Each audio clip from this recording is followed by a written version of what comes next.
বিধবা বিবাহ নাকি সাঙ্গা প্রথা, কোনটা আগে?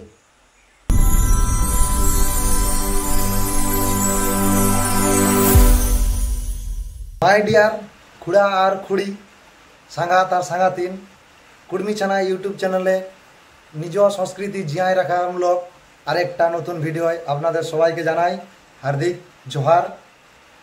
বুঝলে বখুড়া, আমাদের বুড়াপুরখারা যে কতটা ইন্টেলিজেন্ট ছিল সেটা কিন্তু আমরা আমাদের নিজেদের সংস্কৃতির মাধ্যমেই জানতে পারি।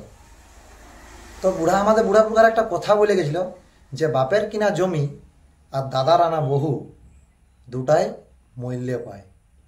আমরা যখন ইতিহাস পড়ি আমরা কি জানতে পারি? শ্রদ্ধেয় ঈশ্বরচন্দ্র বিদ্যাসাগরের অনুপ্রেরণায় বা তার ত্যাগের মাধ্যম দিয়ে একটা আইন পাস হয়েছিল যার নাম হচ্ছে বিধবা বিবাহ আইন।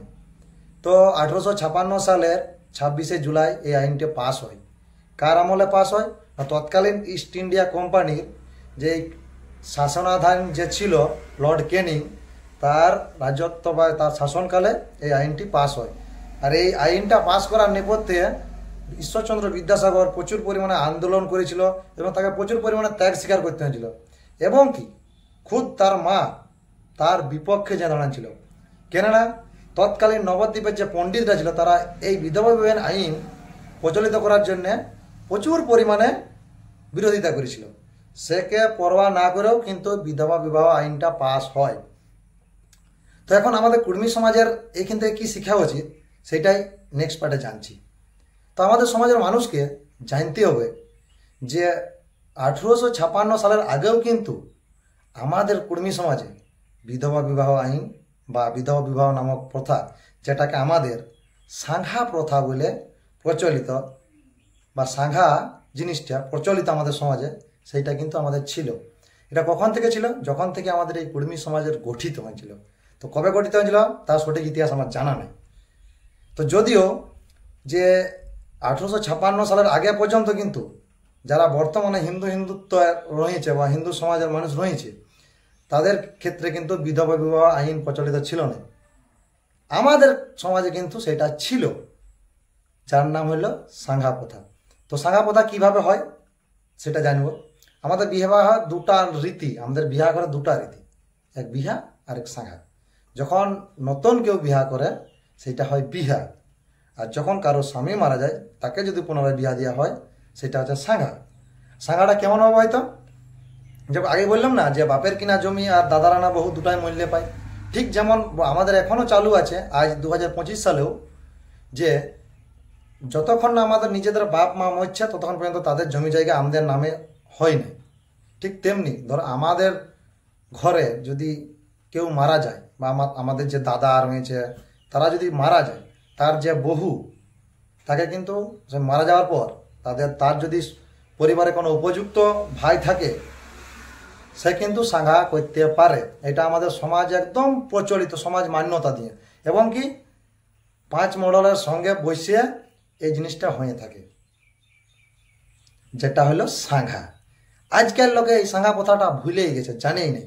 তো যার জন্য জানাবার জন্য এই ভিডিওটা অবশ্যই দেখবে এবং অপরকে দেখার জন্যে শেয়ার করে দিবে। তো কুড়া, এখন আমাদেরকে জানতে হবে যে সাঙ্ঘা প্রথাটা কেমনে হয়। সাপোজ ধরো কারো সাঙ্ঘা হবে, তো কিভাবে হবে? তো যতটুকু বুড়াপুরখাদের কাছ থেকে জানতে পারিছি যে যদি কারো সাঙ্ঘা দেওয়া হয় সেইখানে গ্রামের মডল, মুখ্যা, লায়া এবং 5 কুটুম বা সপরিবারের লোক উপস্থিত থাকে আমাদের যেটা ভূতপিড়া বা ঠাকুর থান সেইখানে একটা শালপাতের খালায় সিঁদুর রেখে দেওয়া হয়। আর যে সাঙ্ঘা করবে যে ভাইটায় সে কিন্তু সিঁদুরটাকে 3 বার ছুঁয়ে দিবে, আর সেই ছোঁয়া সিঁদুরটা যে যাকে সাঙ্ঘা করছে সে নিজের স্বেচ্ছায় পরিয়ে নেবে। সেইটা হলো সাঙ্ঘা প্রথা। আমি শর্টকাটে বলে দিলাম। এর মধ্যে কিছু নিয়মকানুন আছে যেগুলা আলোচনা পরে হবে। বর্তমানে যারা নতুন নতুন বিয়া করছে ওরা কি করছে যে বাপের 3 লাখ 4 লাখ টাকা ফুটায় আর 200-500 কুটুমকে ডাকে সাঙ্ঘা করে নিয়ে ঘর আসছে। তাইলে আমাদের যে বুড়াপুরখারা যে নিজস্ব সংস্কৃতি দিয়ে গেছে সেইটাকে মান্যতা দিচ্ছে না কেনে? যে টাইগার জয়রাম মাহাতো একটা কথা বলেছিল যে বুড়ারাও মরল আর নেক নীতিও ফুরাইল। এই জিনিসটাই আমাদের সমাজে বর্তমানে হয়ে চলেছে। বুড়ারাও মরে ফুরাই গেছে আর নিজেদের সংস্কৃতিগুলা দিনের দিন শেষ হয়ে যাচ্ছে। এই নিয়ে একটা আলাদা ভিডিও হবে। তো যাই হোক, বর্তমানে যে দেখো যে যখন পর্যন্ত আজ যারা যারা আমাদের যে সমস্ত মাই কাকি মসিগিলা নিজের সংস্কৃতি ছাড়িয়ে অপরের সংস্কৃতিকে ঘরে এনে ঢুকাই নিয়েছে না, আর ওইগুলাকে পালন করছে, তারা কিন্তু জানেই নেই যে 1856 সালের আগে পর্যন্ত যে সংস্কৃতি ওরা পালন করছে তাদের সংস্কৃতিতে কোনো বিধবা বিবাহ ছিল না। যারা বিধবা হয়তো তাদেরকে কি করা হয়তো মনেই আছে সতীদাহ প্রথা, সেটা তার বলে বোঝাবার নাই।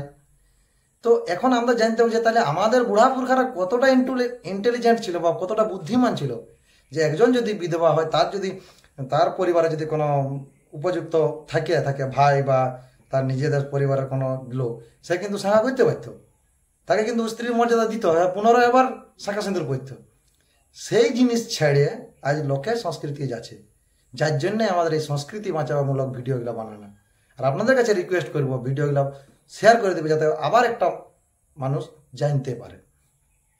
তো এখন কথা হচ্ছে এই যে আমাদের সংস্কৃতি দিনের দিন শেষ হচ্ছে, একে পুনরুদ্ধার করা কতটা প্রয়োজনীয় সেটা একবার নিজেদেরকে চিন্তা করা দরকার আছে। আমাদের সংস্কৃতিকে যদি আমরা এখনো পুনরুদ্ধার না করতে পারি, তো আগামী প্রজন্ম কিন্তু ভয়াবহ সমস্যার সম্মুখীন হতে পারে। এই যে আমাদের সাঙ্ঘা প্রথা, এখনো দেখবে আমাদের ঘরের মাই মসি কাকি জেঠিরা কারো ছোঁয়া সিঁদুর পরে নাই। কেন পরে নাই? বা যদি কারো ঘরে যদি বা আমার মাই মসি কাকি বা আমার বউয়ের ক্ষেত্রেই যদি বলি, যে যদি সিঁদুর শেষ হয়ে যায় থাকে, হয় নিজে কিনবে, আর নাহলে আমাকে বলবে যে কিনে আনি দিবে। আদার্স কাউকে কিন্তু সিঁদুর কেনার কথাটা বলবে না, কারণ কারো ছোঁয়া সিঁদুর আমাদের সমাজের মাই মসি কাকি জেঠি বা নিজের বউ বৌদি বা যেই হোক, ওরা কিন্তু পড়ে নাই। এইখানেও কিন্তু অজান্তে আমাদের সমাজের মাই মসি কাকি জেঠিরা সাঙ্ঘা হয়ে যাচ্ছে। বর্তমানে যে বাহারি কালচারের মাধ্যমে এরা টেরেই পাচ্ছে না যে কখনই ওরা সাঙ্ঘা হয়ে গেছে। একজন এসে গোটা পাড়ার বউকে সাঙ্ঘা করে নিয়ে চলে যায়, সেই ঘটনাও আছে। সেটা আপনাদের নিজেরা খোঁজ করুন, আর যদি না পারেন তো কমেন্টে বসে জানাবেন, আমি ওই নিয়েও একটা ভিডিও বানাবো। তো কথা এই যে আজ বাহারি সংস্কৃতির ফলে নিজেদের সংস্কৃতি বিলুপ্ত হচ্ছে, এবং কি নিজের অজান্তে আমাদের ঘরের বহু বিটি মাই মসি কাকি জেঠি সাঙ্ঘা হয়ে যাচ্ছে, আর আমরা বসে বসে নখ বাজাচ্ছি, কারণ আমাদের এইটুকু ধারণা নাই যে কোনখানে জিনিসটা সাঙ্ঘা হয়ে যাচ্ছে। দেখুন, নিজের সংস্কৃতিকে বজায় যতক্ষণ না রাখতে পারছো না, ততক্ষণ পর্যন্ত কিন্তু অন্যের দ্বারা আপনাকে অনেক জায়গায় অনেক রকমভাবে অনেক ফাঁদে পড়ে যেতে হবে। আর এই অনেক কথাটা ড্যাশটা আমি রাখিয়ে দিলাম। আমরা একটুকুই বলবো যে আমরা যদি আমাদের সংস্কৃতি না পালন করতে পারি, তাহলে আগামী পরবর্তী প্রজন্ম কি করে পালন করবে? কারণ আমরা তো দেখেই শিখি না। আমার দাদুদের দেখে শিখেছে আমার বাপ, আমার বাপদের শিখেছি আমি, এবং কি বহুত ইয়া করার ফল জানতে পারছি যে আমাদের সংস্কৃতি কীরকম বা কীরকম ধরনের আমাদের সংস্কৃতি কালচার হয়ে থাকে। এত কিছু জানার পরেও যদি আমি লোকের কালচার পালন করি, তাহলে আমার থেকে বড় মূর্খ আর কেউ হতে পারে না। তো আমার ঘরে তো আমার কালচার সম্পূর্ণরূপে পালন হয়ে থাকে। এবার আপনাদের ডিসিশন যে আপনারা আপনাদের ঘরে কি সংস্কৃতি পালন করবেন, সেটা নির্ভর করছে আপনাদের উপর। এবার আপনাদের সিদ্ধান্তই আপনার সিদ্ধান্ত, এখানে আমার কিছু করার নেই। আমার ঘরে সম্পূর্ণ আমার সংস্কৃতিই পালন করা হয়। বিশ্বাস না হলে দেখাই দিচ্ছি, এটা আমার দোকান বটে, আর ওই দেখো ওই ঠিনে আছে আমার ঠাকুর। জয় গৌরাম।